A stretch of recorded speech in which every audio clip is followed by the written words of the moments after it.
Hey guys, welcome to Smash JT. In today's episode, we're going to be talking about which system should you buy. Now, I've had a few questions about this on my page, and I figured I should address this in a quick video just to go through your options and figure out which one's going to be best for you specifically. So, without further ado, let's get to it.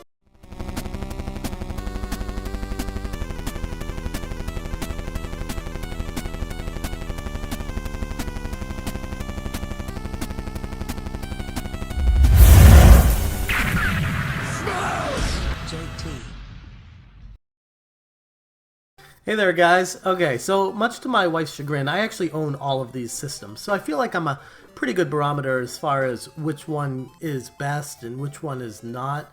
For me, I like them all for different reasons, but a lot of people out there aren't as into video games as I am, so you're looking to just get maybe one or two systems at most. Now in this video I'm going to start with Nintendo. Nintendo's a safe bet for being a good family system and fun IPs that no one else has, that everyone's familiar with, like Mario and Zelda and the like. The first system I'm going to talk about is the Wii U. The Wii U is at the end of its life cycle, so it's not readily available at all stores anymore. But if you look hard enough on the internet, or you're okay with buying it used, you can get it for around $200. The Wii U itself is really just a party system. If you're the kind of person that's going to have people over your house, entertaining dinner parties, things like that, this is something you can throw on after a meal or even before while it's cooking to get everyone entertained and into it. It's a lot of fun. There's a lot of party games like Mario Kart, Mario Party, Splatoon. The list really goes on, and for that reason, I sincerely enjoyed my time with this. Another reason why you might like this console is if you have kids and you like watching sports or a TV show and you only have one room that you really do it in.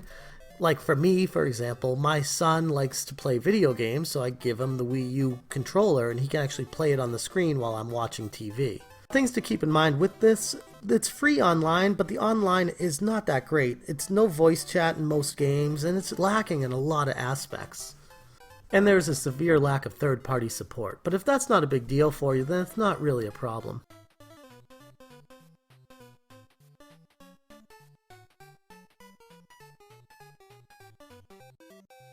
So there are a lot of benefits to the Wii U. Moving on to the next system by Nintendo, the new Nintendo Switch coming out March 3rd. Now this one shows a lot of promise. Now for this overview, it's going to be filled with quite a bit of speculation because I'm going off of what Nintendo's told us so far, which isn't very much, but so far this system looks to be very similar to the Wii U. Lots of party games, lots of Nintendo IPs, and focusing on local multiplayer. The differences with this is there's going to be a paid component to the online, and the lack of support right now for it is a little troublesome. So I'm not exactly giving this a complete stamp of approval, but I do have it pre-ordered and I am looking forward to it personally. The system is set to cost $300 new with no pack-in title, which is shocking to me, but I'll talk more about that in just a minute. And by far the largest selling point for this console is that it's actually a mobile console as well. You can pick it up and bring it on the road with you wherever you go. Battery life is about 4 hours, they say, for heavy use, so a lot still has remained to be seen for what this is going to be able to produce. But as of right now, I am ecstatic about it. Though granted, I feel like I might be in the minority with this.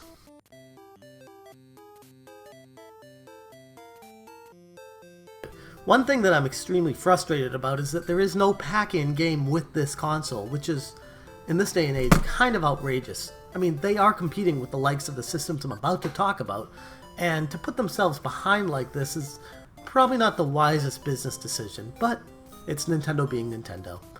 Anyways, the next system I'm going to talk about is Microsoft's Xbox One. Now, they now have two systems, the Xbox One and the Xbox One S. I'm going to go through what each of those entail, and pros and cons of each of them. So first off, similar to the Wii U, the Xbox One, the regular one, is no longer sold in stores that I can find. It is currently around $200 used, but you could probably find it even cheaper than that now. Most of the original Xbox One consoles that were sold came with a Kinect and were 500 gigabytes. After a while they stopped packaging it with the Kinect, but most of them still are 500 gigabytes, which is not enough space if you're going to be downloading more than 2 or 3 games. Most of the games take about 40 to 50 gigs, so you'll see how fast you run out of space after a few months. The process of replacing the internal hard drive on the Xbox One is extremely challenging. Fortunately, Microsoft allows you to attach an external hard drive to add room to your console. As far as the online service is concerned, Microsoft Xbox Live Gold, you can typically find a card online for about $50 for the year. And on top of an already robust online system, it also offers a higher discount during sales. And even though this is a next-generation console, because there's so much packed into the home menu between all the different things you can select from and the ads, sometimes pressing the home button on the controller can feel a little bit sluggish, and navigating the convoluted menu system can be a little bit cumbersome. As far as reasons to purchase an Xbox One, if you're really interested in a great online experience, or if you love Microsoft's IPs like Gears of War and Halo, it's a great system. They also have Forza, an awesome racing game, and a lot of different variety of games that you might not have ever seen before. One thing is for sure though, if you are going to get an Xbox, make sure you get the Xbox One S, because of the issues I've run into with the original Xbox One. The sluggish menu system is unbearable at times. The Xbox One S has improved speed, it's 40% smaller, an integrated power supply, and a better controller. It's really the ideal Xbox to get, if you do plan on getting the Xbox One. Keep in mind though, this does cost the retail of $300, so it is a bit more pricey as well. As far as Xbox One peripherals go, the Xbox One Kinect is pretty awful in my experience with it. It's very poor at recognizing voice commands, and the games for it are extremely boring.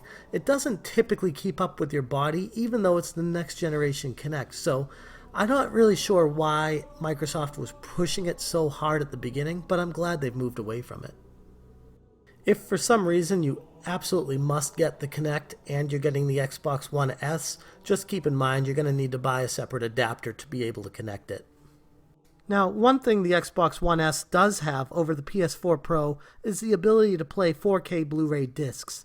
So if that's what you're looking for in a system, this is the one for you. But also just keep in mind, if you are going to be utilizing the 4K Blu-ray discs, you're going to need a 4K television. Now next I'm going to talk about the Sony PlayStation 4 and the Sony PlayStation 4 Pro. And I'm going to go through the differences on those as well. So starting with the PS4 Pro, that has a 4K display, increased processing power, and overall better speed for the games, better frame rate, things like that. However, it's really hard to notice a difference when comparing the two games, at least for me it is. Like the Xbox One S, for the PlayStation 4 Pro, you're going to need a 4K television to utilize all the features and benefits available. And while the Xbox allows you to connect an external hard drive for more memory space, PlayStation doesn't let you play games from an external hard drive. However, the internal hard drive is easily changeable, so at least they allow you to do that. I'd actually recommend buying a 500 gig for cheap and then upgrading to a 2 terabyte, which they don't even sell. You can actually just swap out a 2 terabyte hard drive. I made a video on how to do that as well. If you're interested, you can check that out. Reasons for buying the PlayStation 4 would be for the Sony IPs like Uncharted and The Last Guardian, games like that which give a really big adventure experience that aren't available on other platforms. And similar to the Xbox, Sony also has a pay service for their online. You can typically find a 12-month card for about $50 as well. Another positive about the Sony PlayStation is they have the PSVR, the virtual reality system that you can actually purchase and attach to this for a full virtual reality experience. I have it myself and I enjoy it. However, for the cost of the PlayStation and the VR, I'd actually recommend buying a VR for the computer. More specifically, the HTC Vive or the Oculus Rift. I prefer the Vive because you can actually move around the room. The specs are actually a lot better than the other two as well, so I'd stick with the Vive if you have the money for it. But that's another conversation for another day. The last system I'm going to talk about isn't a console at all, it's the PC. And it doesn't really fit in this conversation, but I want to at least mention it. Now my PC has a graphics card in it, the NVIDIA GeForce 980 Ti graphics card. It's near the top of the line, and it's amazing, but you really don't have to go all out to get an awesome graphics card these days. There's a lot more cheaper options that can give you almost the same experience. And just to briefly speak about PC gaming, one thing I really like about it is the cheap games. I mean, I get bundles of games for pennies on the dollar compared to the consoles that I've been talking about. So it's something to consider if you like a lot of games or being on the forefront of games that take years to come out on the console that are already on the PC right now. It's a really good option to start at. So in conclusion, which system should you buy? If you have a family and kids around, or you like the boyfriend-girlfriend experience of playing games together, strongly recommend the Nintendo Wii U or the Switch, depending on how the games come out for that. If you're a little bit on the cheaper side and don't want to spend so much on forefront of technology, go with the Wii U.